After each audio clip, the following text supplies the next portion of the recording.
함께 나누실 하나님의 말씀은 사도행전 20장입니다. 사도행전 20장 24절 딱 한 구절 말씀인데요. 신약 223페이지에 있습니다.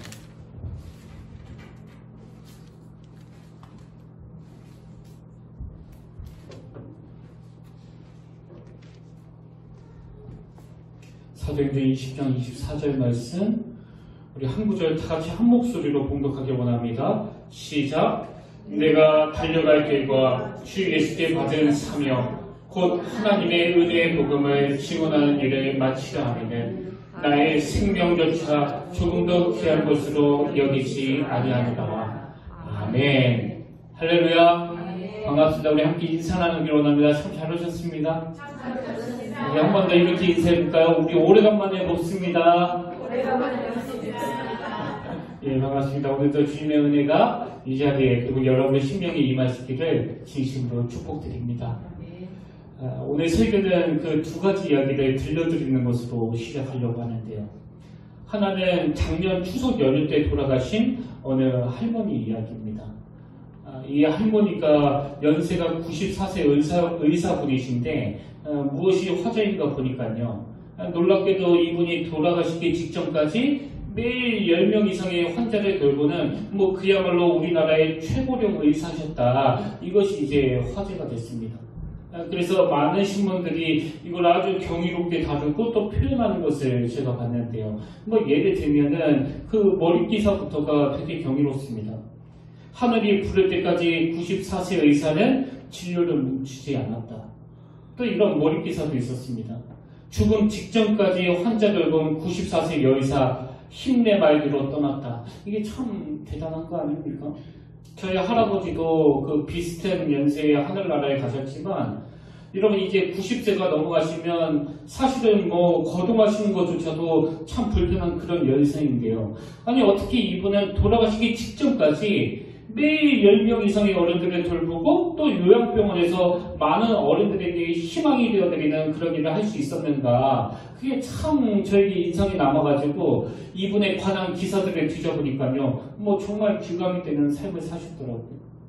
평생 남을 위해 섬기는 삶을 사셨다. 또 오래 섬기는 삶을 살기 위하여 소식하시고 철저하게 건강관리를 하셨다. 그런 기사들이 많이 뜨는 것을 제가 봤습니다. 이게 그 첫 번째 이야기고요. 두 번째 이야기는 그 카네기의 행복론이라는 책에 나오는 내용인데요. 1945년도에 해군 소속으로 그 전쟁에 참전했던 로버트 무어라는 분의 이야기예요.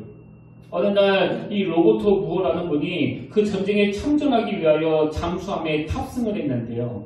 이 잠망경을 가지고 그 시야를 확보하면서 딱 감시를 하고 있는데 적군인 일본군의 구축함, 유조선, 또 길의 부서람 이런 것들이 막 다가오는 겁니다. 그래서 적군이 다가오니까 바로 응수를 하려고 하는데요. 불행하게도 어뢰 발사 장치가 고장이 나는 거예요. 그래서 속수무책인 겁니다.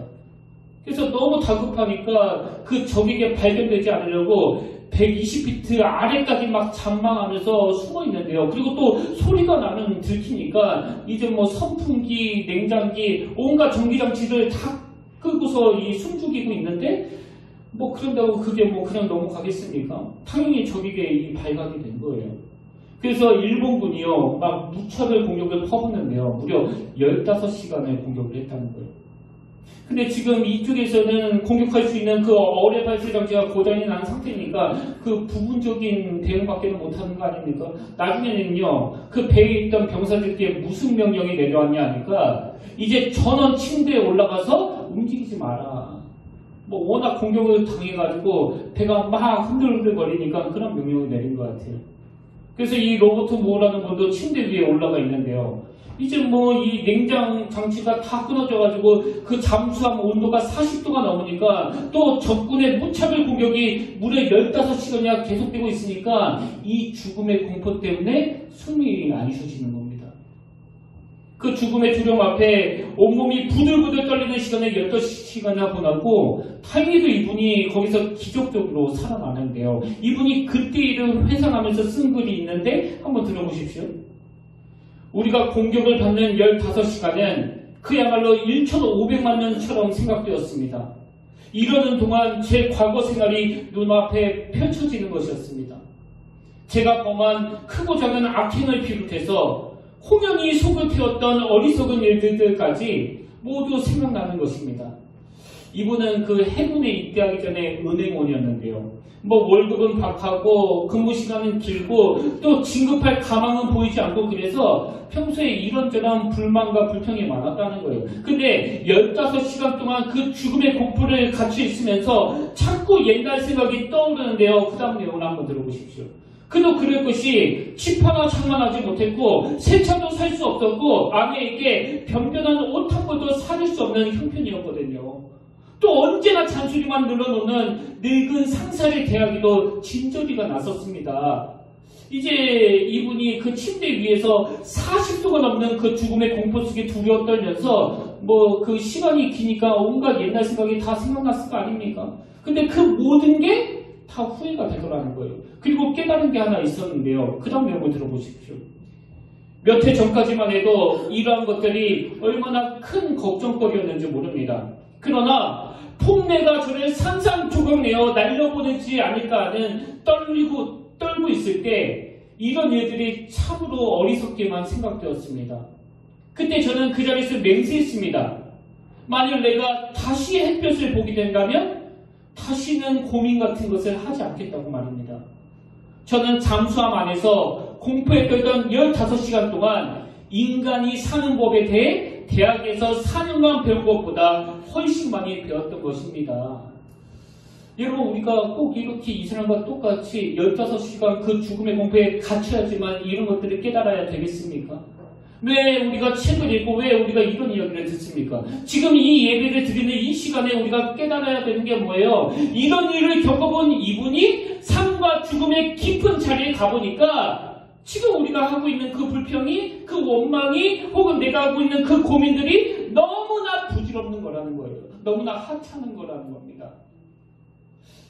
몇 달 전에 저희 아버지가 갑자기 그 숨이 안 쉬어져가지고 병원에 입원하신 적이 있는데요. 정말 하나님의 은혜로 잘 넘어갔지만 저는 그 사건이 제 인생에 얼마나 많은 그 복된 깨달음을 줬는지 모릅니다. 순간순간 우리의 만남이 영원한 게 아니지. 제가 순간순간 깨달아요. 이게 제한적이었구나. 사실 그 전까지는 한 번도 그런 생각을 해본 적이 없거든요. 그래서 그 책에서 그런 비슷한 사례들을 쭉 몇 가지 들고는 굵은 글씨로 써놓은 문장 하나가 저에게는 너무나 와닿는데 이런 내용입니다. 기억하라. 인생은 시시하게 살기에는 너무나 짧다. 기억하라. 인생은 시시하게 살기에는 너무나 짧다. 여러분도 아시지만 그 성경에 보면 이렇게 시시한 것에 매달려 인생을 허비해버린 사람들이 가끔씩 등장하지 않습니까?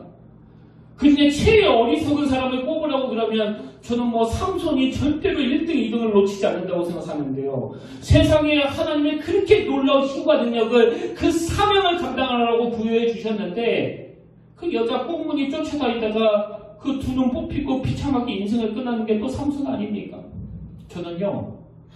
성경에서 이 사도바울과 같은 이런 인물을 통해서도 많은 깨달음을 얻지만 이 삼손을 통해서 진짜 중요한 교훈을 얻어가지고 꼭 그 나중에 천국 가면 제가 삼손에게 이렇게 인사할 생각해요. 당신의 그 어리석은 행동 때문에 내 인생이 얼마나 유익했는지 모르겠다고.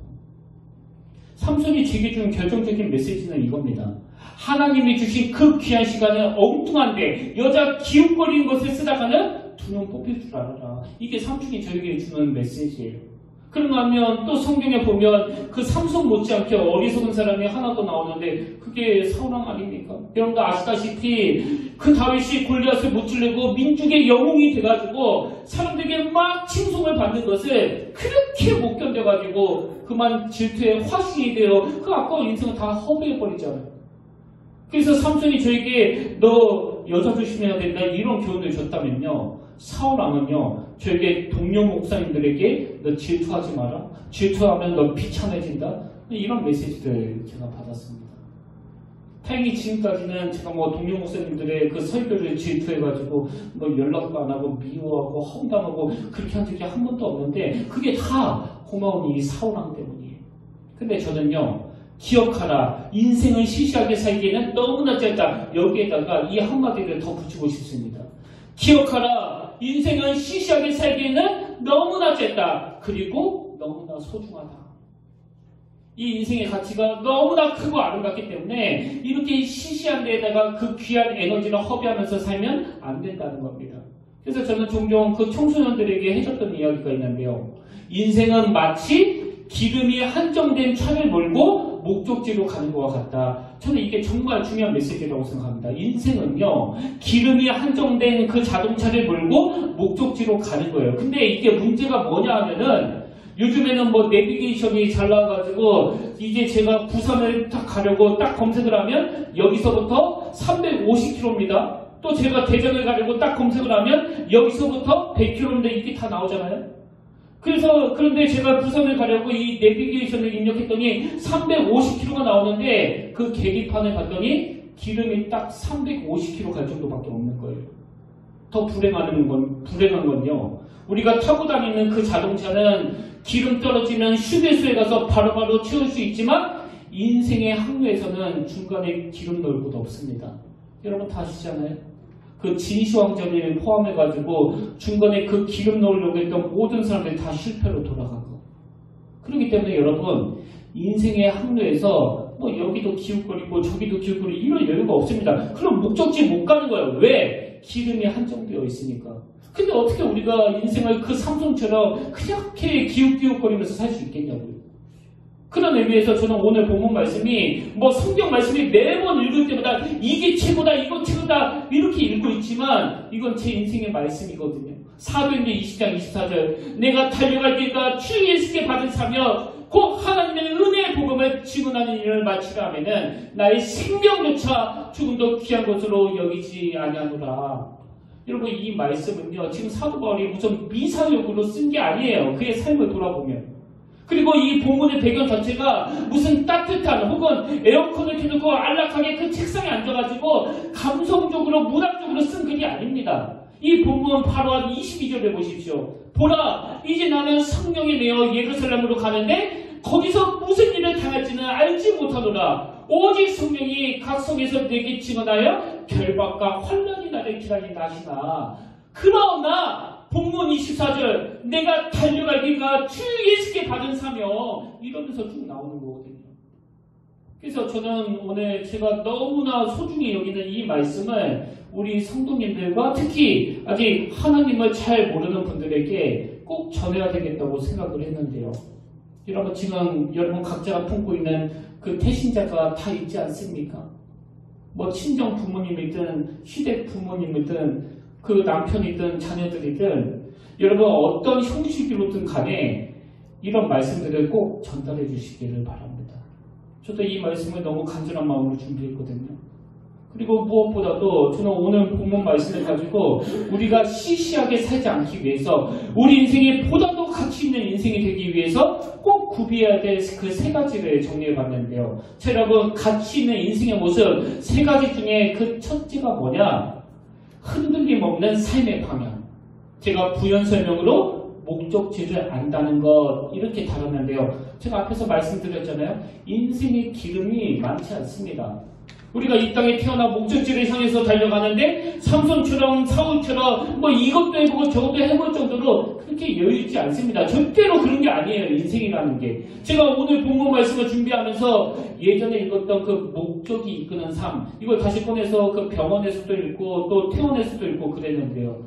오래간만에 이 책을 다시 읽다가 보니까 아니 내가 옛날에 그렇게 몇 번이나 읽었었는데 그때는 발견하지 못했던 그 하나가 거기에 있는 겁니다. 제가 왜 발견하지 못했을까 보니까요. 그 글이 그 추천사에 있더라고요. 그 원로 목사님이신 홍정길 목사님이 그 책 추천사에서 노 접는 법을 설명하시는데요. 이 목사님이 젊을 때 그 친구들하고 선배 몇 명하고 배를 타러 가시나 봅니다. 그래서 이제 배를 타서 노를 젓는데요. 이게 뭐 어떤 친구는 저기까지 앞서서 가고 있는데 이 목사님은 아무리 열심히 노를 저어도 배가 그냥 기울동거리기만 하고 계속 제자리만 그 맴돌고 있는 거예요. 그랬더니 어떤 선배님이 그 모습을 보시고 막 안쓰러워가지고 이렇게 조언을 한 겁니다. 그 배를 보지 말고 가고자 하는 목표를 보면서 저으면 배가 그리로 가게 된다. 이 목사님이 그 말을 듣고도 시큰둥하게 받았는데요. 이제 뭐 계속 배가 제자리만 맴도니까 이 목사님이 그 선배님이 가르쳐 주신 대로 앞을 향해 목적지를 향해 바라보면서 그 노를 적기 시작한 거예요. 그랬더니 신기하게도 그때부터 배가 목적지를 향해서 가게 되더라. 그런 내용의 글을 거기 적어놨는데 이게 저에게는 굉장히 중요한 메시지가 되는 겁니다. 사실 여러분 오늘 얼마나 힘들게 사십니까?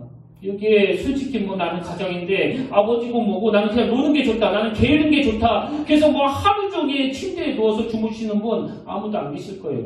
나름대로 다 아침 일찍 일어나 그 밤 늦게까지 얼마나 수고하십니까? 근데 그냥 열심히 노래 적긴 하는데 지금 제자리만 뱅뱅 도는 것 같은 인생 아닙니까?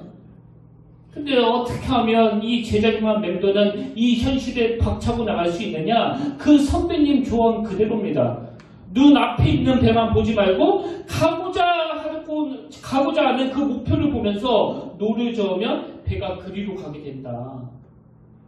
오늘 우리가 이 사도 바울에게서 배워야 되는 진짜 중요한 게 오늘 본문 사도행전 20장 24절에 다 담겨져 있는데 그 중에서 맨 앞에 나오는 이 말씀, 내가 달려갈 길과. 여기 나오는 내가 달려갈 길 할 때 길은요, 헬라어로 드로모스라는 단어인데요. 우리말로는 경주 혹은 경주 트랙 이런 뜻을 가지고 있는 단어예요. 여러분 이번에 그 도쿄올림픽 다 보셨잖아요. 그 100m 달리기 하려고 준비하고 있는 그 선수들은요. 지금 뭐 코로나로 관중이 몇 명 왔는지 꽉 찼는지 확 줄었는지 하나도 관심 없습니다. 뭐 기웃거리면서 내가 아는 사람이 왔나? 이러는 선수 아무도 없어요. 그 결승점을 향하여 몰두하고 있는 그게 바로 선수거든요. 여기서 사도 바울이 말하는 달려갈 길이 바로 그거예요. 뭐 삼손처럼 어디 이쁜 여자가 있나? 그러면서 기웃거리고 사울왕처럼 뭐 나보다 인기 있는 목사가 있으면 막 견제하고 응징해주고 찾아가서 막 악플 달아주고 이런 거 아닙니다. 그런가 하면 두 번째로 우리 인생이 보다 더 가치 있는 인생이 되기 위해서 하나 더 구비해야 되는데 그게 뭐냐? 수행해야 될 역할이 있다는 걸 인식하는 거예요. 할 일이 있다는 사실을 인식하는 겁니다.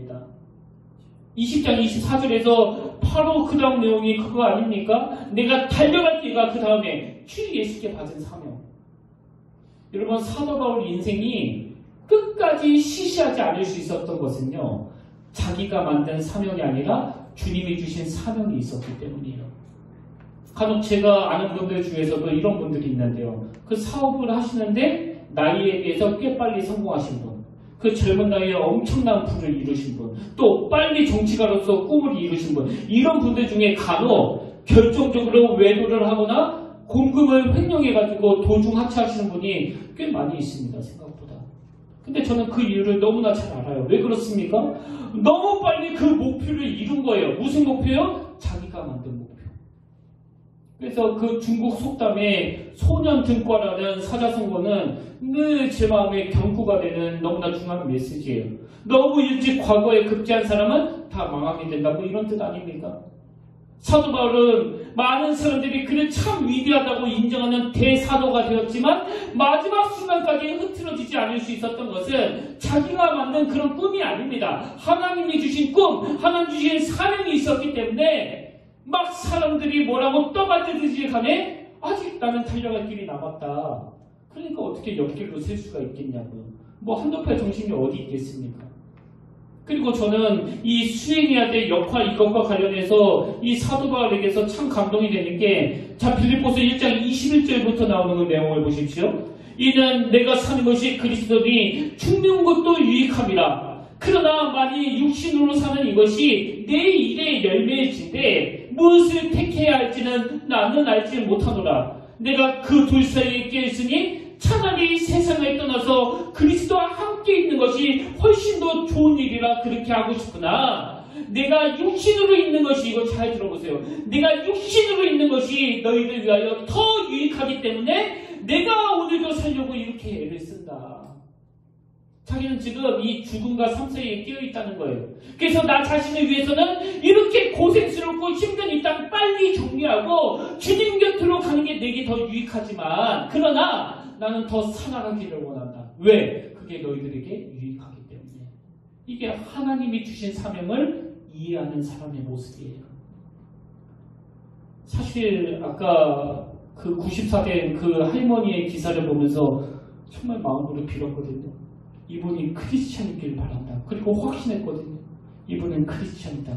이게 목사의 직업병이에요. 직업병. 훌륭한 사람만 보면 아 이분이 예수 믿는 사람이면 좋겠는데. 그래서 막 뒤졌더니 이분이 권사님이시더라고요. 권사님. 대답 감사합니다. 너무 기뻤습니다. 그러고 나니까 이분이 이런 귀한 삶을 살다가 가신 게 여러분 다 이해가 되는 거 아닙니까?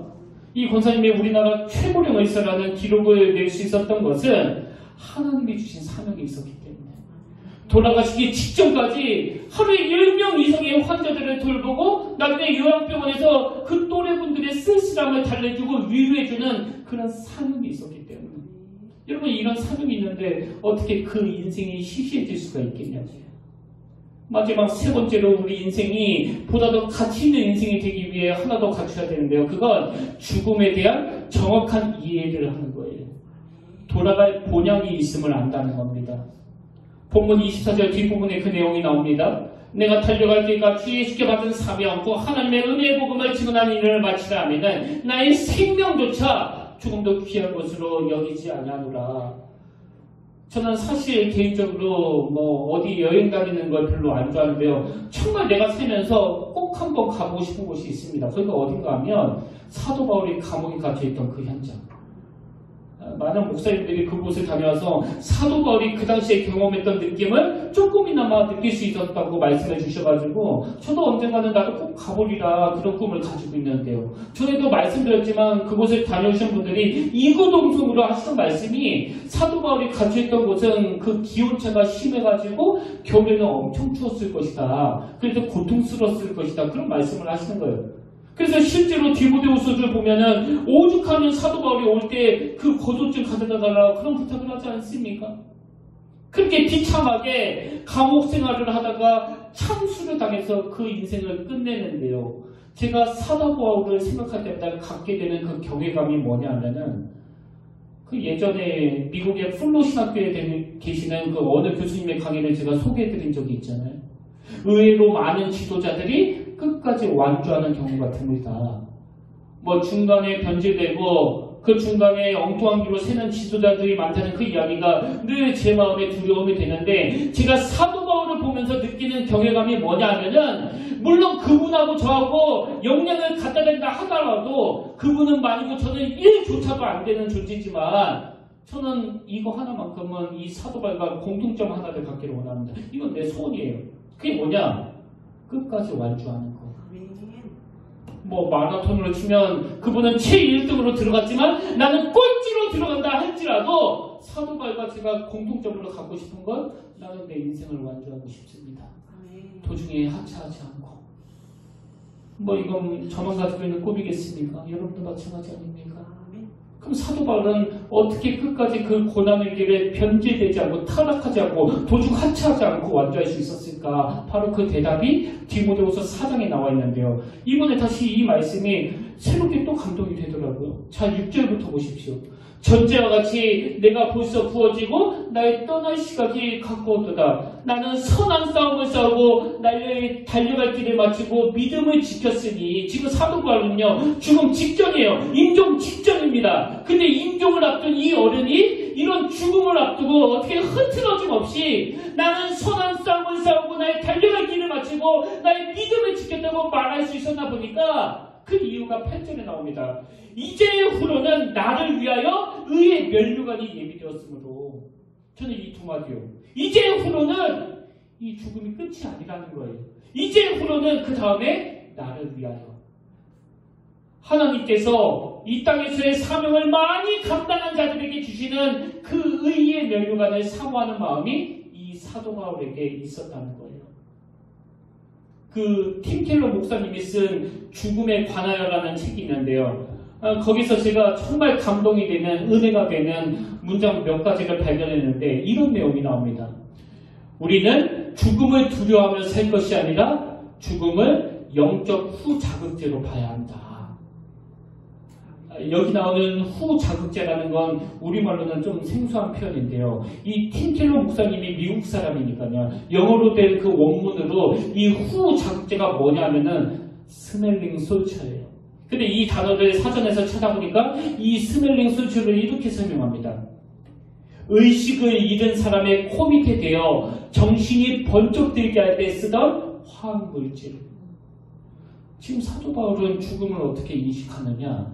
의식을 잃은 사람의 코 밑에 대어 정신이 번쩍 들게 하는 화학물질 같은 것이다. 자, 이게 무슨 뜻인지 그 다음 내용을 한번 들어보십시오.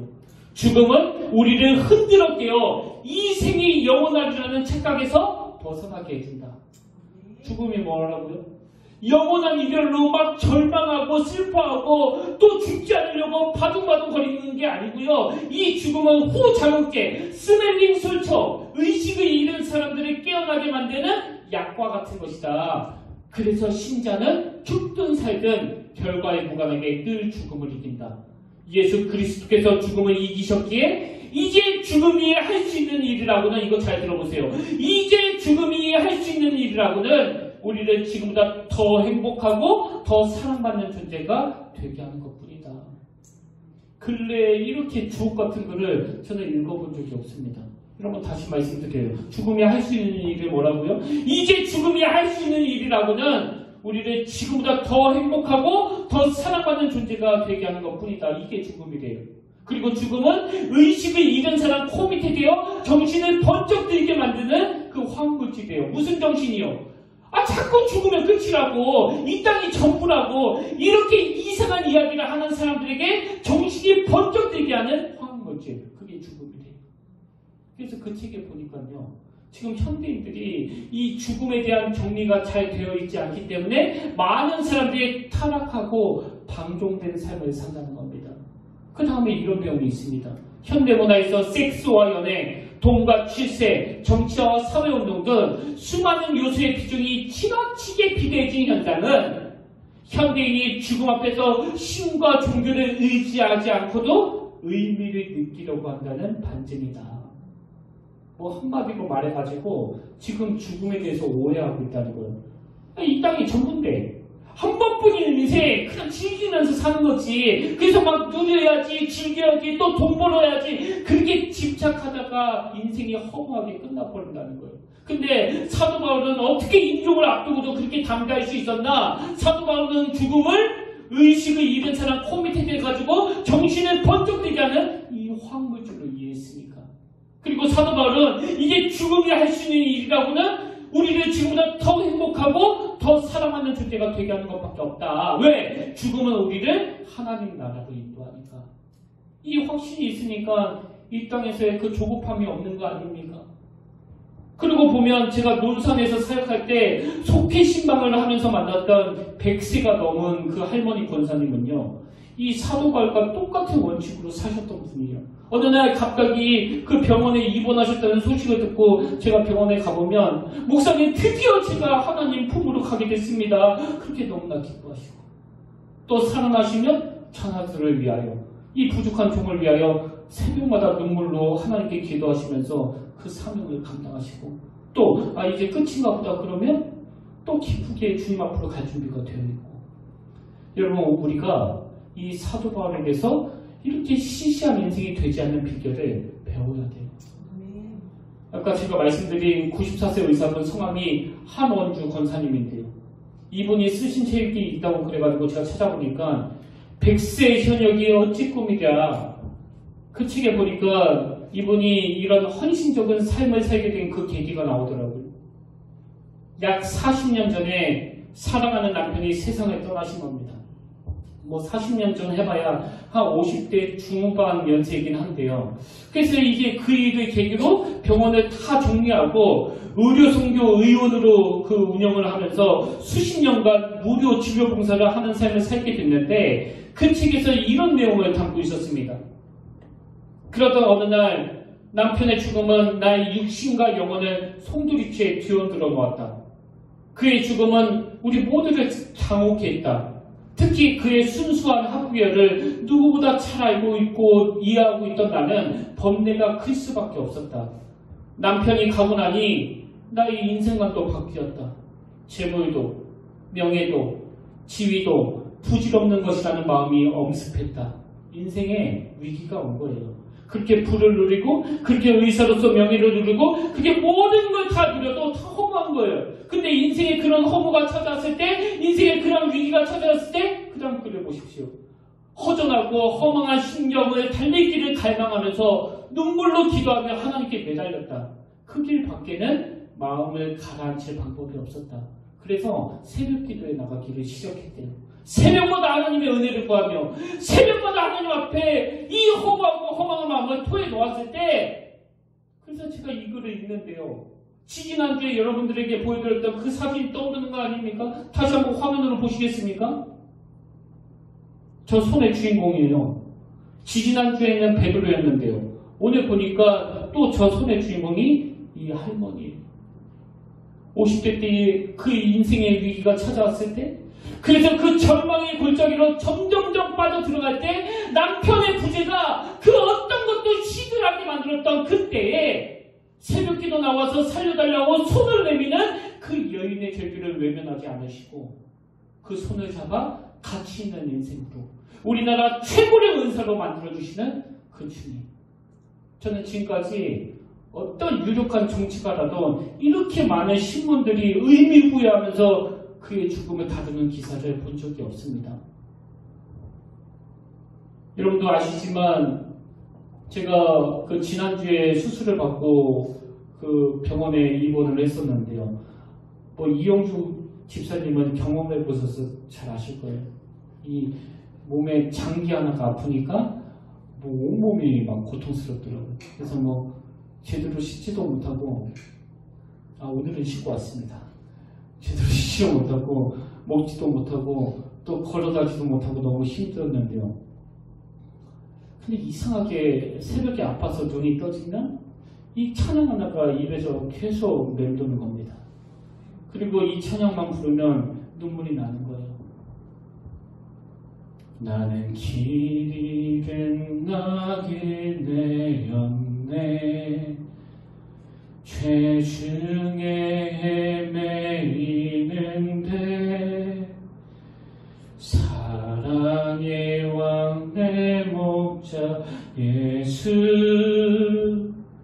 나를 집으로 인도하네.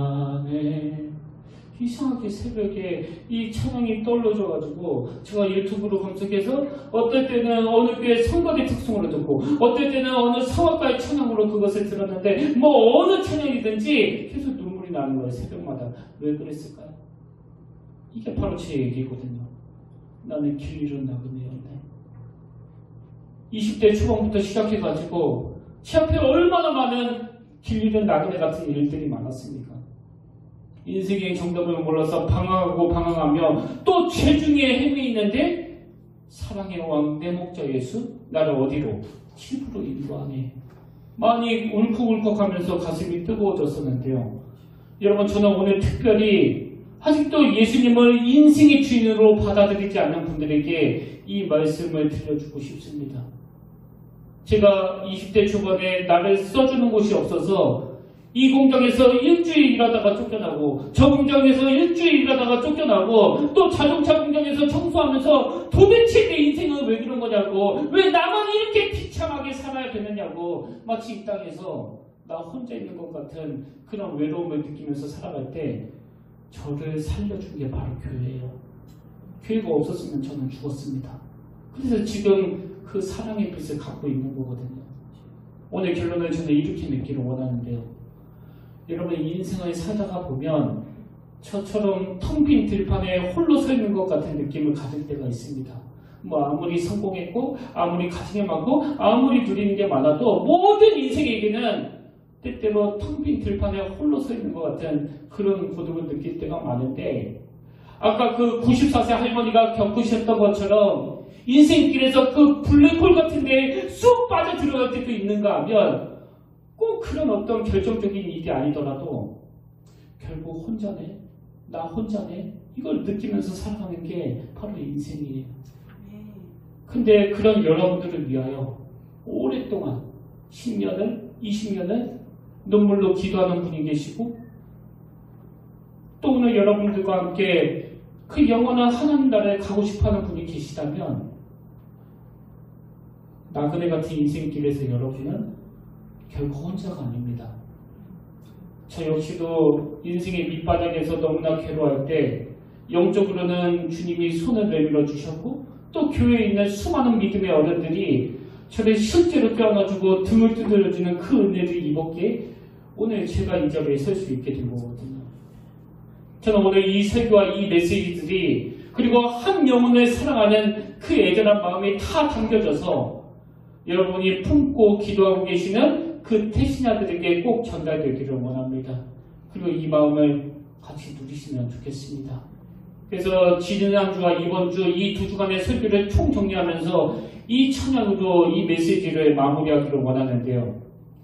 당신이 지쳐서 기도할 수 없고 눈물이 빗물처럼 흘러내릴 때 바로 그때 주님은 우리의 연약함을 아시고 사랑으로 인도하시네. 우리 가사를 생각하시면서 함께 이 찬양 불러보기를 원합니다.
누군가 기도하네.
되기를 원합니다.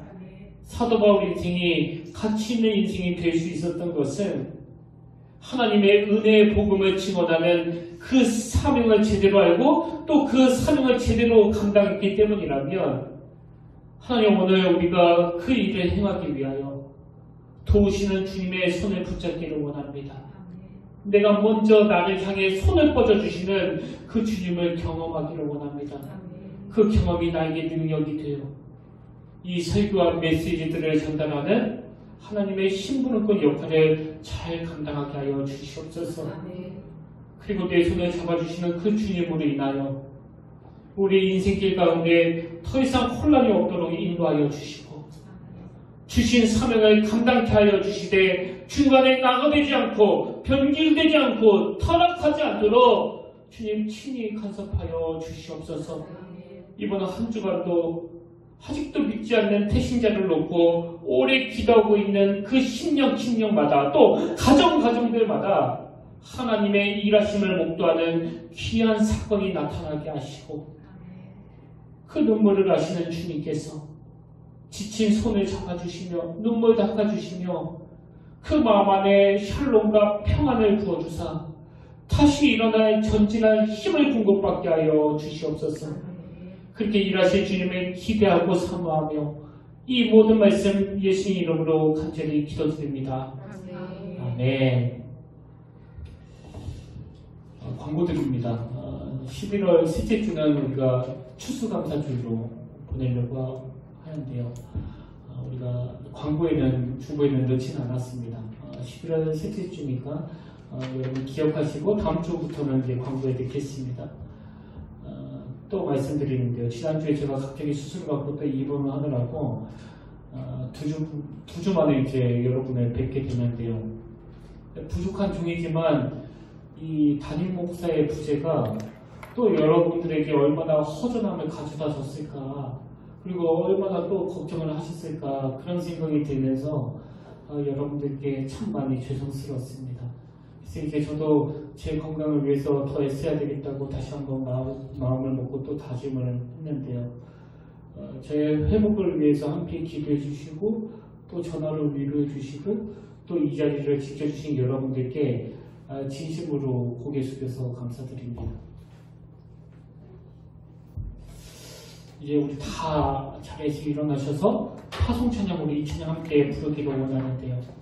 허무한 시절 지날 때 깊은 한숨 내쉴 때 그런 풍경 보시며 탄식하는 분인데 우리 그 주님의 마음을 느껴보시면서 우리 함께 이 찬양 불러보기를 원합니다.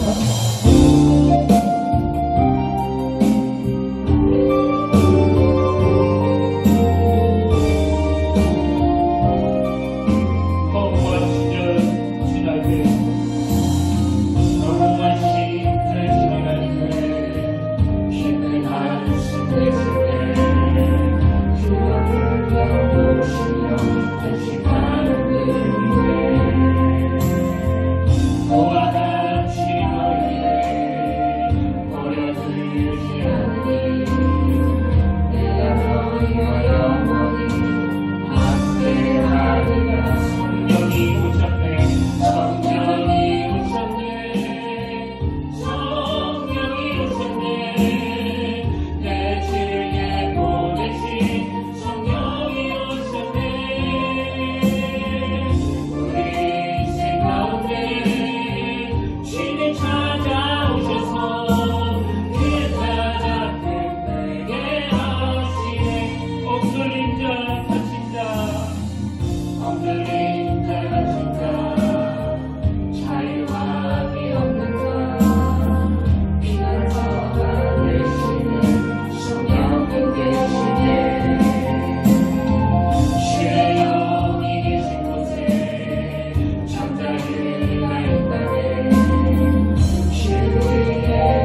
아버지 더 이상 시시하게 살고 싶지 않습니다. 그 귀한 에너지를 엉뚱한 곳에다가 허비하며 살고 싶지 않습니다. 내가 오늘 이 땅에서 호흡하는 이것이 누군가에게는 선물이 되는 그런 인생으로 살고 싶습니다. 젊은 시절에 엉뚱한 곳에 기웃거렸던 때도 많았고 정말 아무것도 아닌 일에 미움으로 빈노로 분노로 그 에너지를 흘러보낼 때도 많았지만 아버지 그때마다 다시 제자리로 돌아오게 하신 분이 주님이심을 믿으며 우리로 하여금 혼란 없이 정확한 목적지를 인도하시기 위하여 십자가 지신 그 주님을 이 시간 마음의 감사함으로 새기기를 원합니다. 아버지 그동안 내 인생이 그저 한참만 바라보는 그 코앞만 보면서 노르죠. 맨날 제자리만 뱅뱅 도는 그런 인생길이었다면 이제는 주님이 가르쳐주시는 그 목표를 향하여 내 시선을 고정하고 그것을 바라보며 인생의 노를 저을 때 너무나 아름다운 진전이 있는 발전이 있는 성장이 있는 성숙이 있는 그런 인생길이 될 줄로 믿사오니 하나님 우리가 한치의 오차 없이 그 길로 나아가도록 인도하여 주시옵소서. 아버지 오늘 이 말씀을 마땅히 들어야 될 그 태신자들에게 저희들이 주님의 심부름꾼 역할을 잘 감당하여 이 메시지들을 전할 수 있도록 그리고 이 말씀이 들려질 때 거기에 성령님의 역사심으로 말미암아 주님의 십자가가 드러날 수 있도록 주님께서 간섭하여 주시옵소서. 이제는 우리 주 예수 그리스도의 은혜와 하나님 아버지의 다음없는 사랑과 성령님의 감동함과 위로교통 충만하심의 역사가 길 잃은 영혼들을 올바른 길로 인도해 주시는 그 주님을 의지하며 그 주님을 바라보며 그 주님의 이끄신 대로 살아가기로 다짐하며 예배드리는 모든 주의 자녀들 머리 위에 지금부터 영원토록 함께 계시기를 간절히 축원하옵나이다.